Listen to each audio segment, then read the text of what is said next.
Ndugu zangu katika imani, awali ya yote ninakuhusieni, kadhalika ninaihusia nafsi yangu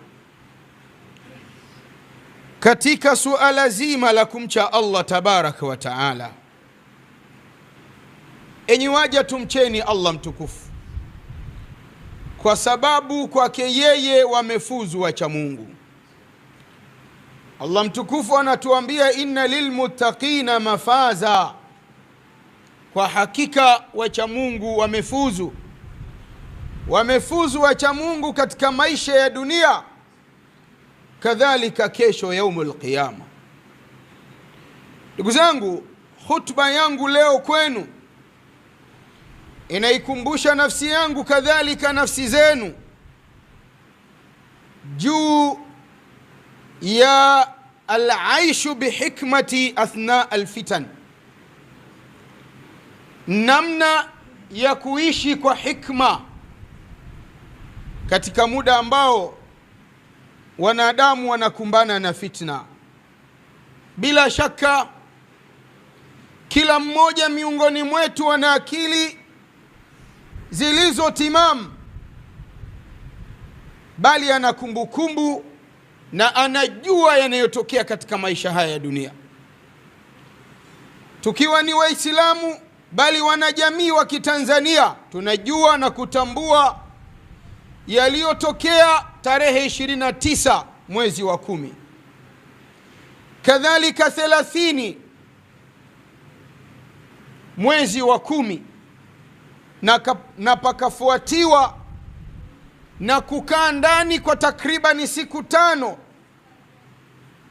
Haya ndugu zangu, ukiwa umemwamini Allah tabaraka wa taala, unaporudi kwenye Qur'ani unaikuta Qur'ani inakufundisha namna bora ya kuishi katika kipindi ambacho mwanadamu anapita kwenye fitna. Na kwa hakika tupo katika fitna.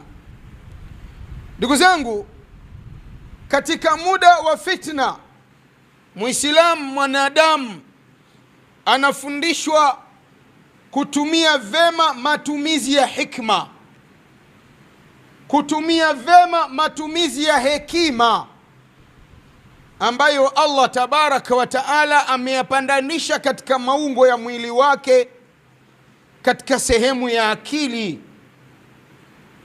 inayotawala kumruhusu mwanadamu kusema, kukaa kimya, kufanya, kutofanya. Lakini pia katika kipindi hiki ni kuivaa na kuishi subira. Subira ni tiba inayotokana na maumivu ambayo mtu ameyapata. Nambari 3 ni attiba'u hadiyu nabii Muhammadin sallallahu alaihi wa alihi wasallam, ni kufuata mwenendo, uongofu wa Mtume Muhammad, rehma za Allah ziwe juu yake na watu wake na amani. Ndugu zangu, yeyote aliyemwamini Allah tabaraka wa taala anapopita katika nyakati za fitna, Allah akimruzuku hekima, subira, uvumilivu, kufuata uongofu wa Mtume Muhammadin sallallahu alaihi wa alihi wasallama, anamkuta Mtume sallallahu alaihi wa alihi wasallama anaielekeza jamii ya Waislamu, jamii ya wanadamu, kuhakikisha katika nyakati za fitna wanashikamana na dini na kuzidisha ibada. Atamassuku bidini wal ibada, kuzidi shikamana na mafunzo ya dini na kumwabudu Allah tabaraka wa taala. Lakini pia kukithirisha dua, kumuomba Allah tabaraka wa taala akuondoshe katika namna iliyo salama na nyakati za fitna ulizo nazo. Imethibiti ndani ya sahihi Muslim katika riwaya iliyopokewa kutoka kwa Mtume Muhammadin sallallahu alaihi wa alihi wasallama na sahaba mtukufu Zaid ibn Thabit Mtume Muhammadin sallallahu alaihi wa alihi wasallam anasema, ta'awadhu billahi min alfitan ma dhahara minha wa ma batan, jilindeni, tafuteni ulinzi kwa Allah tabaraka wa taala kutokana na fitna iliyoenea baina yenu. Fitna hii ni ile inayoonekana na iliyofichikana. Jilindeni kwa Allah tabaraka wa taala. Allah ni mlinzi wa kweli na mwenye kunusuru waja wake kwa ukweli. Rudi mwanadamu uliyemwamini Allah tabaraka wa taala, pamoja na kukithirisha ibada, pamoja na kushikamana na dini, lakini zidisha kumuomba Allah tabaraka wa taala kunasue, kunasuliwa kuliko kwema na mazingira ya fitna ambayo unaishi nayo, hususan katika nyakati tunazozipitia ndani ya nchi yetu ya Tanzania. Ndugu zangu katika imani, pamoja na hilo, ni mwanadamu Muislamu kujirejesha kwa Allah mtukufu kwa kumpwekesha Allah kiukweli na kutambua na kuelewa hakuna kinachokuwepo katika hii dunia sawa sawa kitokane na haki au na dhulma, bali kimewezeshwa, kimekubaliwa, kimeidhinishwa na Allah tabaraka wa taala, na yote Allah mtukufu anayafanya kwa lengo la kutahini waja wake, kwa lengo la kujaribu waja wake. Allah mtukufu katika Qur'ani anatuambia katika surati Taghabun aya 11, ma asaba min musibatin illa biidhnillah, hakuna yanayokupateni katika masaibu ya kidunia, katika mazito ya kidunia, katika misiba ya kidunia, katika tabu za kidunia, katika mateso ya kidunia, ile yanakupateni kwa idhni ya Allah mtukufu. Allah anajaribu sawa sawa yamekupateni kwa haki, pengine ni chumo la mikono yenu, sawa sawa yamekupateni kwa dhulma, kwa watu kukudhulumuni. Allah tabaraka wa taala anajaribu, anawajaribu wale ambao yamewapata masaibu kwa chumo la mikono yao, anawajaribu waliopata masaib kwa sababu ya kudhulumiwa. Akasema Allah tabaraka wa taala, waman yu'min billahi yahdi qalba, lakini muda wote mwanadamu aliyemwamini Allah mtukufu anapopatwa na masaibu na mazito na mateso na mashaka, akamwamini Allah tabaraka wa taala, Allah huongoa moyo wake, huongoza moyo wake katika kupatia na wala asiupeleke katika kupotea.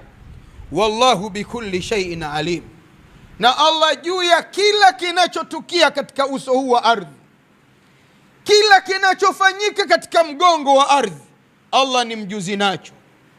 Hakuna kinachofichikana kwake, hakuna kisichotambuliwa kwake. Ndugu zangu katika imani, Uislamu unatufundisha wakati tunapopatwa, tunapofikwa na nyakati za fitina, atahalli bisabri walhudui, kujipamba na subira, uvumilivu, lakini sambamba na hilo utulivu.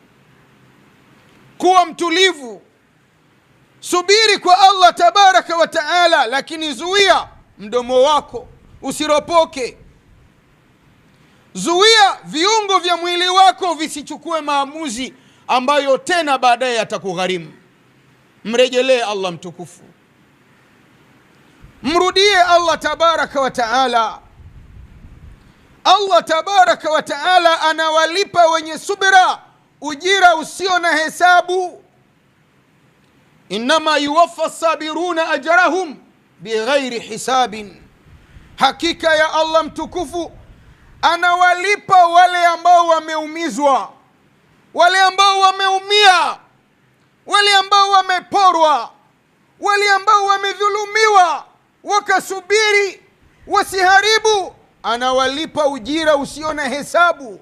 Qur'ani haisemi uongo, lakini nani anayeamini haya? Ni nani anayeyaishi haya? Ni yule aliyemwamini Allah tabaraka wa taala, ni yule mwenye yakini na kuwa iko siku ya mwisho atalipwa kwa anayoyatenda katika hii dunia. Khairan fa khairan wa sharran fa sharra, alitenda kheri atalipwa kheri, na alitenda shari atalipwa shari. Ni juu yetu kuhakikisha tunajipamba na subira katika nyakati tulizo nazo. Tumeondokewa na ndugu zetu vipenzi, kuna watu zimeporwa mali zao, kuna watu wamedhuriwa. Subiri, lakini kuwa na utulivu. Utulivu katika kusema, usiropoke. Utulivu katika kutenda, usichukue maamuzi mengine ambayo hayana faida na wewe. Lakini sanjali na utulivu, adamil injirari waraa shaiati, epuka kuishi na mambo yanayovumishwa ambayo huna uhakika nayo, hauna yakini nayo. Mambo hayo yakasababisha migogoro na yakaleta machafuko baina ya watu. Epuka maneno ya uongo ambayo huna uthibitisho nayo. Usisikie habari usioijua, usiokuwa na uthibitisho nayo, ukaieneza kwa watu kwa namna ya aina yeyote, ukasema au ukaandika. Allah tabaraka wa taala anawaambia Waislamu 6 Suratul Hujurat, ya ayuha alladhina amanu in jaakum fasiqun binaba'in fatabayyanu, enyi ambao mmeamini, enyi mliomwamini Allah tabaraka wa taala, akikuijieni fasiki na habari, msisadikishe, msiamini, msikubali. Fatabayyanu, kwanza itafutieni ubainifu, kwanza itafutieni ubainifu. Antusibu qauman bijahala, mtajangamiza watu kwa ujinga. Fatusbihu ala ma faaltum nadimin, halafu mkaja kuwa ni wenye kujuta baadaye kwa yale ambayo mliyachukulia maamuzi kwa habari ya kusikia pasina kumjua msemaji wala kumwona, ukaeneza habari usio na uthibitisho nayo. Tuepuke haya katika mazingira tulionayo ya fitna. Lakini si hivyo ndugu zangu, tujitahidi sana katika nyakati tulizo nazo, nashrul khairi wasulhi baina nnasi, tujitahidi kueneza kheri, kutangaza kheri, kusema kheri na kusuluhisha baina ya watu. Mtume Muhammadin sallallahu alaihi wa alihi wasallam anatuambia, man kana yu'minu billahi wal yawmil akhir falyakul khairan aw liyasmut, yeyote anayeamini iko anamwamini Allah mtukufu na anaamini iko siku ya mwisho, atalipwa kwa anayoyatenda katika hii dunia, ajitahidi aseme yaliyo ya kheri, aseme yenye manufaa, aseme yenye kutengeneza, asiseme yenye kuharibu, asiseme yenye kubomoa. Akishindwa kusema ya kheri hanayo, ni vizuri sana yeye kukaa kimya. Huyu ni Mtume Muhammadin sallallahu alaihi wa alihi wasallam. Lakini kusuluhisha baina ya watu, kujitahidi kuhakikisha tunalingania watu mafundo ya waondoke ndani ya nyoyo zao. Kuweka mafundo chuki si tiba ya kutengeneza hali za watu. Hali za watu zitatengenezwa kwa watu kuondosha mafundo ndani ya nyoyo zao, kuondosha chuki ndani ya nyoyo zao, kuondosha fitna ndani ya nyoyo zao.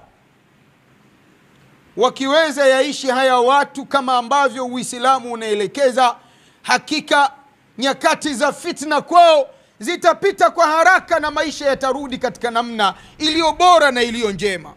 Ndugu zangu katika imani, Uislamu unatufundisha pia katika nyakati za fitna ihtiramul qanun, kuheshimu kanuni zilizopo. si kanuni peke yake, wa sulta, na kuheshimu mamlaka. Heshimu mamlaka ndugu zangu. Uislamu ni dini ambayo imekuja wafundisha watu kheri, imekuja waelekeza watu yale ambayo yana maslahi na wao. Zilipatapita nyuma huko zama za fitna zilizo ngumu, walipita watu katika hii dunia kina Hajjaj ibn Yusuf, wakafanya walioyafanya katika hii dunia. Maulama wakubwa wa Kiislamu wapo wanaishi. Qur'ani imekita ndani ya nafsi zao, haikukita peke yake kwa kuhifadhiwa, bali kwa kujua maana yake. Lakini jitihada kubwa walioitumia maulama hawa ni kukaa kimya, ni kunyamaza. Sikuwa hawawezi kunyamaza, wanaweza kusema.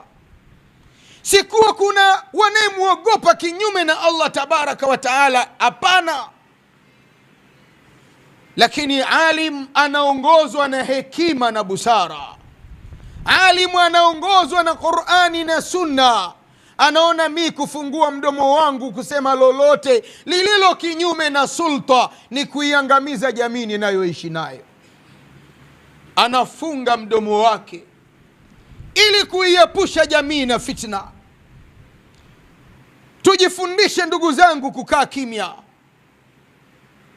Tujifundishe kukaa kimya wakati tukimrejelea Allah tabaraka wa taala.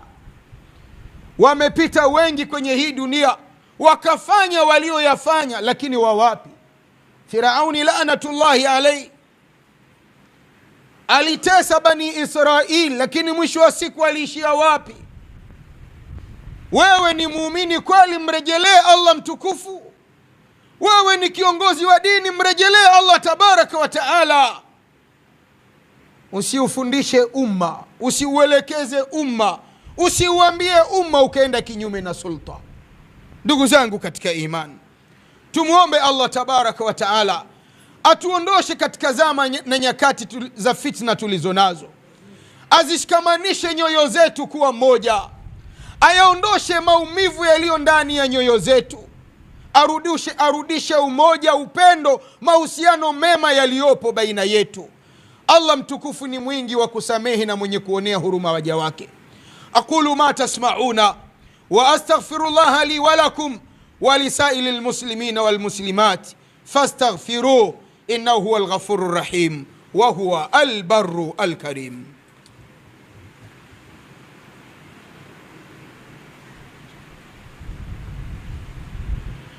Alhamdulillahi rabbil alamin wa bihi nasta'inu ala umuri dunya wad din, wassalatu wassalam ala ashrafil anbiya'i wa imamil mursalin Muhammadin sallallahu alayhi wa alihi wa sallam, wa ba'd. Ahibbatun fillah, usikum wa nafsi bitaqwa Allahi subhanahu wa ta'ala wa ta'atihi bimarratin thaniya. Ndugu zangu katika imani, kwa mara ya pili naihusia nafsi yangu kadhalika nafsi zenu kumwogopa Allah mtukufu. Enyi waja wa Allah mtukufu, tumrejeeni Allah, tumuogopeni Allah kiuhalisi, kiukweli, kwa kutenda yaliyo mazuri na kujiweka mbali na yote yaliyo mabaya. Hotuba yetu ndugu zangu inatukumbusha namna ya kuishi kwa hikma katika zama za fitna, katika zama za machafuko. Ndugu zangu, tumeona namna gani Uislamu unavyotuelekeza sisi kuishi kwa hikma. Ni kuhakikisha tunatumia vema akili zetu katika maamuzi ya kusema kwetu na kutenda kwetu. Hekima iwe ndiyo kiongozi wetu, subira iwe ndiyo vazi letu la kila siku, la muda wote. Lakini uongofu wa Mtume Muhammadin sallallahu alaihi wa alihi wasallama ndio uwe taa yetu ya kutembelea, ya kutumulikia tunapokanyaga wakati tunatembea katika zama hizi. Tunakumbushwa kuhakikisha tunashikamana na dini katika nyakati tulizo nazo, tukikithirisha kumwabudu Allah tabaraka wa taala, bali kumtaka msamaha Allah na kumuomba Allah mtukufu atupitishe katika mazingira ya fitna tulionayo katika namna iliyo njema na bora. Na ndivyo alivyotufundisha mtume wetu Muhammadin sallallahu alaihi wa alihi wasallam. Lakini pia kuhakikisha tunajitahidi kuishi kwa kusubiri kutokana na maumivu yaliyopatikana, lakini pia tukiongozwa na namna njema ya hekima na busara, lakini pia kujipamba na subira katika nyakati zote, maeneo yote, muda wote, na kuepuka kutamka maneno yanayoweza zidisha kuwasha moto wa uchochezi, moto wa migogoro, badala ya kuzima moto huu na maisha ya Watanzania kurudi katika namna iliyo bora. Ndugu zangu katika imani, tukio la tarehe 29 mwezi wa 10, kadhalika 30 mwezi wa 10, na amri ya kukaa ndani kwa takribani masiku 5, ni tukio ambalo haliwezi pita vivi hivi likawa halina mazingatio kwa watu wenye akili. Ni tukio ambalo haliwezi pita vivi hivi pasina kuleta ibra kwa waliomwamini Allah tabaraka wa taala. Kila mmoja ana haki ya kuvuna mazingatio kupitia tukio hili kwa namna lilivyotupita. Lakini miongoni mwa mambo yanayoweza kuelekeza mazingatio kwa wanadamu wanaoishi katika hii dunia ni makundi kadhaa wa kadhaa ya kijamii. Nambari 1 ni kwetu sisi sote raia wa Tanzania, wazaliwa wa Tanzania, wanaoishi Tanzania kwa kufanya kazi kwa sababu zozote zile za kuwepo Tanzania. Al-amnu wal-amani, amani na utulivu. Amani na utulivu ni kitu muhimu mno katika maisha ya mwanadamu. Mazingatio makubwa yanayoweza patikana kwetu sisi wanajamii, wazaliwa, wakazi wa Tanzania, amani na utulivu ni kitu muhimu sana katika maisha ya wanadamu. Palisemwa sana huko nyuma, kabla ya haya. Hawakusema watu kwa akili zao, walisema kwa kunukuu Qur'ani na Sunna ya Mtume Muhammadin sallallahu alaihi wa alihi wasallam. Wengine wakaonekana ni machawa. Hakuna aliyehongwa ndugu zangu. Yeyote ambaye Allah mtukufu amempa amana ya elimu, Uislamu unamlazimisha itumie amana hiyo kuulingania, kuhadharisha, kuukumbusha umma, na kuwa mtu ataulizwa kwa amana hiyo yaumul qiyama kama hakuitumia vile ambavyo inastahiki. Kullukum ra'in wa kullukum mas'ulun an ra'iyati, nyote ni wachunga na mtaulizwa kwa namna gani mlivyovichunga vile vinavyokuhusuni. Miongoni mwa nukuu zilizonukuliwa nyuma ni maneno ya Mtume Muhammadin sallallahu alaihi wa alihi wasallama yaliyothibiti ndani ya Sunanu Tirmidhi.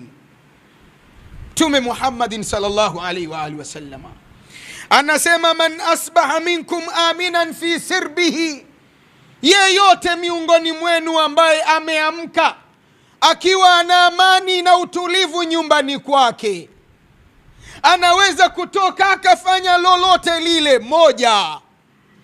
Pili, akasema Mtume sallallahu alaihi wa alihi wasallama, muafa fi badanihi, tena ni mtu mwenye afya kamilifu katika mwili wake, afya inayomruhusu kutembea, hakuna kiungo kilichovunjwa, hakuna kiungo kilichomharibika kinachomuugua. Akasema Mtume sallallahu alaihi wa alihi wasallama, indahu qutu yaumihi mtu huyo siku hiyo situkuwa ameamka nyumbani kwake ana uhuru na amani ya kutosha ya kutoka kwenda pahala popote, ana afya kamilifu, ana chakula yeye na familia yake. Anasema Mtume sallallahu alaihi wa alihi wasallama, fakaannama hizat lahu dunya bihadhafiriha, mtu huyu ni kana kwamba ameimiliki, ameitawala dunia na vilivyomo ndani yake. Tuna akili timamu, tumeishije kwenye kizuizi cha kukaa ndani? Haya maneno ya Mtume sallallahu alaihi wa alihi wasallama yanasemaje na maisha tuliokuwa nayo? Wakati mtu leo fungu la mchicha uliovunwa, uliong'olewa kutoka kwenye ardhi mpya, analinunua shilingi 500 na anachagua atakavyo na mwisho analiacha. Walifikia watu kununua fungu la mchicha ulioharibika, unakwenda kwenye kuuza shilingi 2,000 3,000 fungu moja, ambalo mtu mmoja mchicha huu ukichemshwa hauwezi kumtosha. Huu mchicha unaenda kuliwa na familia ya watu 10. Wamenunua watu mkate mmoja shilingi 10,000. Wamenunua watu nyanya moja shilingi 1,000, 1,500. Wamekosa watu huduma ya chakula. Ni kwa sababu amani na utulivu vimekosekana kwao. Tusicheze na hili ndugu zangu, tusifanye majaribio kwenye amani na utulivu. Tujue sote ni mas'ulu mbele yake Allah tabaraka wa taala juu ya kulinda amani na utulivu katika maisha yetu, katika makazi yetu.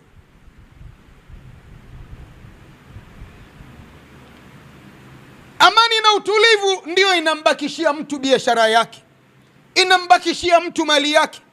Imeondoka amani na utulivu, kuna watu wiki 2 zilizopita walikuwa ni matajiri wanaomiliki mitaji, pesa za milioni 200, 300, bilioni 1, leo zote zimeteketea, hazipo. Na wengine wamekopa benki,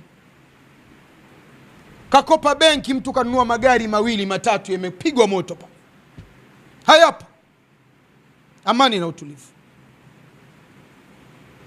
Amani na utulivu, kuna ndugu zetu tulikuwa nao hawapo leo, hawapo, ni kina marehemu. Si kitu cha kufanya mchezo ndugu zangu, si kitu cha kufanya mchezo, cha kufanya majaribio. Tumuombe Allah tabaraka wa taala aidumishe amani na utulivu katika maisha yetu ndani ya nchi yetu, na amuondoshe kwetu kila yule ambaye anatamana hamu ya kuharibu amani na utulivu tulionao. Hii ni kwa raia wote wa Tanzania, ni kwa wakazi wote wa Tanzania. Kuna wawekezaji kutoka nje wanaogopa mali zetu zitaharibiwa. Ndani ya kuwekeza kwake mtu kaajiri watu 100, anaogopa naondosha mradi wangu peleka nchi nyingine, watu 100 wakazi wa Tanzania hawana ajira. Amani na utulivu. Lakini pia ni jukumu la wazazi katika mambo tunayoyachukua ni mazingatio kupitia matukio yaliyotupita. Wazazi, pateni muda, bali iwe ni kawaida ya kukaa na watoto wenu. Kaeni na watoto wenu. Uislamu umetufundisha haya. Huko Luqman, katika mja miongoni mwa waja wema, anakaa chini na mtoto wake, hamlinganii tu kumwabudu Allah tabaraka wa taala, lakini namna njema anavyoweza ishi na watu. Tumewaacha watoto wetu, vijana wetu wanalelewa na mitandao, wanalelewa na vijiwe, wanafundishwa maisha na mitandao. Hatuna muda wa kukaa na watoto wetu. Utamaduni wa Mtanzania miaka 30, 40 iliyopita, baba hawezi kula isipokuwa anakula na familia yake. Hakuna habari ya kula chumbani peke yake, anakula na familia. Akila na familia, baada ya kumaliza kula wanapata 2 matatu ya kuelekezana. Ndio tukapata baba zetu ambao walikuwa watiifu, wasikivu kwa wazazi wao. Baba zetu ninyi leo haya mmeyaacha. Rudini katika asili ya kawaida ya mwanadamu. Haya ndiyo mafunzo ambayo Uislamu unayafunza. Kuwa karibu na mwanao, zijue nyenendo zake. Kuwa karibu na mwanao, wajue marafiki zake. Kuwa karibu na mwanao, jua nini anafanya. Kuwa karibu na mwanao, mtengeneze aje kuwa ni mwanajamii aliye bora, mwema. Usimuache mtoto akatamani pora. Chukua cha mtu, ataishi maisha ya haramu. Dhulma haidumu ndugu zangu, na dhulma ukiona inaishi, mbona yule kadhulumu na yupo? Tunaambiwa adh-dhulma la yadumu idha dama damara. Dhulma haidumu, dhulma haishi. Ukimwona dhalimu anaishi na dhulma inamwangamiza, anaishi na dhulma na maradhi makubwa, kila siku anabugia chungu nzima ya madonge.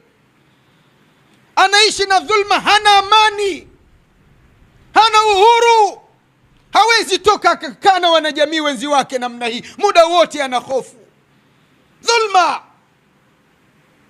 Mfundishe kijana wako awe ni kijana Mtanzania Muislamu, asiwe Muislamu ambaye anafikiria, ana hamu ya kufanya kazi kwa mikono yake, kwa kutumia akili yake, apate chumo la halali ambalo litamlinda yeye na kuangamia kadhalika kizazi chake, bali litakulinda wewe baba yake, litatengeneza mustakbali bora mwema mbele ya Mola wake.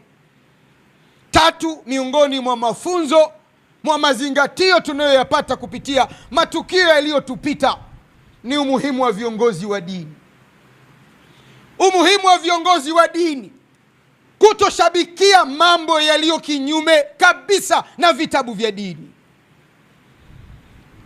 Umuhimu wa viongozi wa dini kujiweka kando na mambo yaliyowekwa na watu ambayo hayako ndani ya vitabu ambavyo wao wanaviamini. Qur'ani imefundisha, imeelekeza, maelekezo yake, mafunzo yake yanatosha. Hakuna mafunzo mengine. Vitabu vilivyopita, Biblia inafundisha, inaelekeza. Unapata wapi ujasiri kiongozi wa dini kutafuta mafunzo nje na vitabu hivi? Simama kiongozi wa dini, usiwe mwoga. Waambie wanadamu wanaoishi katika hii dunia yale ambayo unaamini yako ndani ya kitabu unachokiamini. Bila kuhofia utaonekana chawa, utaonekana nani. Simama, sema. Hakuna dini ndugu zangu, ukisoma Qur'ani, ukasoma vitabu vyote vilivyopita, Taurati, Zaburi, Injili, hakuna kitabu kinachofundisha chuki baina ya watu. Hakuna kitabu kinachofundisha ubaguzi baina ya watu, bali vitabu vyote vinafundisha umoja, kuoneana huruma. Vitabu vyote vinafundisha upendo. Viongozi wa dini waishi katika jukumu lao, waishi katika maono walioyakubali na kuyachagua ya kuishi dini. Ya Rabbi, tunusuru na tuepushe na mambo ya kisiasa na mambo ya demokrasia. Kundi la mwisho ambalo lina haki ya kuchukua mazingatio kupitia tukio lililotokea ndani ya nchi yetu ni serikali yetu, viongozi wake. Wakati wanakwenda tengeneza serikali, wahakikishe wanatengeneza serikali ambayo itakata kiu cha Watanzania kutokana na mahitaji mbalimbali walionayo. Watu wanaishi katika maisha ya umasikini wa kiwango kikubwa sana. Hakuna namna njema na iliyo bora ni kuhakikisha panapatikana jibu la haraka, jibu ambalo litakuja kuamua watu na huu maskini, jibu ambalo litakuja kuamua watu na huu mkwamo wa kimaisha. Kuna vijana wanatembea na degree zao, shahada zao, stashahada zao, tangu amemaliza chuo, amegraduate miaka 5, anatembea na shahada, hana ajira. Maskini ya Mungu, kijana huyu amesoma, akili yake imetengenezwa, unasoma, ukimaliza kupitia shahada yako utapata ajira. Yapatikane majawabu, yapatikane majibu kwa hawa vijana, wapate kazi ambazo zitaweza endesha maisha yao na kuwatoa katika vijiwe ambavyo vinawafanya wafikirie mabaya kuliko mazuri. Serikali ni jukumu lake kuhakikisha linawaunganisha Watanzania. Serikali ndani ya Tanzania ndiyo mama, ndiyo baba, ndiyo mzazi. Ni jukumu lake kwa yote yaliyotokea kuhakikisha inawaunganisha Watanzania, inawafanya kuwa ni kitu kimoja, na kuhakikisha wanalinda uzalendo wao, wanausimamisha utanzania wao, wakailinda nchi yao na kutokukubali kufitiniwa na walio nje ya Tanzania kuiharibu nchi yao ambayo wao hawana pahala pa kukimbilia zaidi ya hapa. Rabbi, tunakuomba utujalie min alladhina yastami'una alqawla fayattabi'una ahsana. Tujalie kuwa ni miongoni mwa wale ambao tunasikia nasaha njema na tunazifanyia kazi. Tuondoeni chuki, ndugu zangu, ndani ya nyoyo zetu. Sote tuwe kitu kimoja, tuwe wenye hekima, wenye subira, wenye uvumilivu na upendo. Wala tushariku ayuha alahibba fil fitan, na wala msishiriki katika mambo ya fitna. Ndugu zangu, jiwekeni mbali na fitna, jiwekeni kando na fitna. Ukienda Rwanda, nchi ya Rwanda, nchi jirani yetu, hakuna mtu anasema mimi Mnyamwezi, we Mzaramo, we Mdengereko. Wanasema wote si ni Wanyarwanda. Tutembeni tuseme sisi ni Watanzania. Tutembeni tuseme sisi ni wamoja. Tushindane kwenye kueneza imani zetu kwa hoja thabiti zilizo ndani ya vitabu, bila chuki. Tusimchukie mtu kwa dini yake. Tuyaepuke haya, ndugu zangu. Lakini si hivyo, kuweni ni wenye pupa kuhakikisha jamii yetu inabakia kuwa ni kitu kimoja. Amani na utulivu unapata ishi katika maisha yetu. Viongozi watende haki kwa namna inavyowezekana kutenda haki.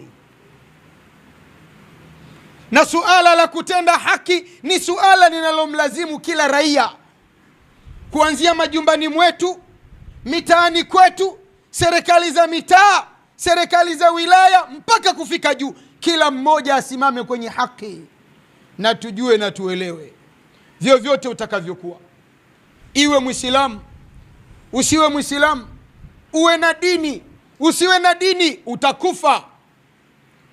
Utakufa na utasimamishwa siku moja mbele yake Allah tabaraka wa taala. Atakuuliza Allah mtukufu kwa unayoyafanya katika hii dunia. Hala, tenda yaliyo mema, tenda yaliyo mazuri, jiweke mbali na mabaya. Ya Rabbi, tunakuomba uzikutanishe nyoyo zetu, zijalie kuwa ni nyoyo moja zenye upendo wa kweli. Warejeshe Watanzania namna walivyokuwa kabla ya tarehe 29 mwezi wa 10. Ya Rabbi, wote waliokufa wasamee makosa yao, na wote walio vitandani, ya Rabbi, watibu majeraha yao, wawezeshe, wanyenyue, warudi katika maisha yao ya kawaida. Ya Rabbi, wote waliondokewa na ndugu zao, wapambe, waruzuku subira, waruzuku uvumilivu, wajaze moyo wa kusamehe. Ya Rabbi, tunakuomba utulinde na kutuepusha na kila shari. Kila mwenye nia mbaya na sisi, ya Rabbi, muepushe na tuweke mbali naye, muondoshe katika maisha yetu, ndani ya nchi yetu. Ewe Allah mtukufu, tunakuomba turejeshe namna tulivyokuwa kabla hayajatokea yaliyotokea ndani ya nchi yetu. Tujalie upendo na maelewano, tuweke mbali na maneno ya uvumi, maneno ya umbea na upashkuna yanayoweza tupasua na kutugawa baina yetu. Ya Rabbi, waruzuku viongozi wetu hekima, waruzuku huruma, waruzuku busara, wawapende wa Tanzania vile wanavyozipenda nafsi zao. wawaonee huruma wa Tanzania vile wanavyozionea huruma nafsi zao. Nafasi za uongozi ambazo wewe umewapa wazitende kwa ajili ya Watanzania na si matumbo yao wala faida ya maisha yao. Ya Rabbi, tunakuomba walinde, wakinge, wanusuru na kila shari ndugu zetu wa Palestina. Ya Rabbi, wanusuru na shari za mazayuni wa Kiyahudi. Ya Rabbi, wavishe mavazi yatokayo kwako, walishe chakula kitokacho kwako, wanyweshe kinywaji kitokacho kwako, wajalie na waruzuku nusra ya haraka. Ewe Allah mtukufu, tunakuomba utujalie amani, utulivu na upendo na haki katika maisha yetu yote, ndani ya nchi zetu zote katika hii dunia ambayo tunaishi hivi sasa. Inna Allaha wa malaikatahu yusalluna ala nabi ya ayuha alladhina amanu sallu alayhi wa sallimu taslima.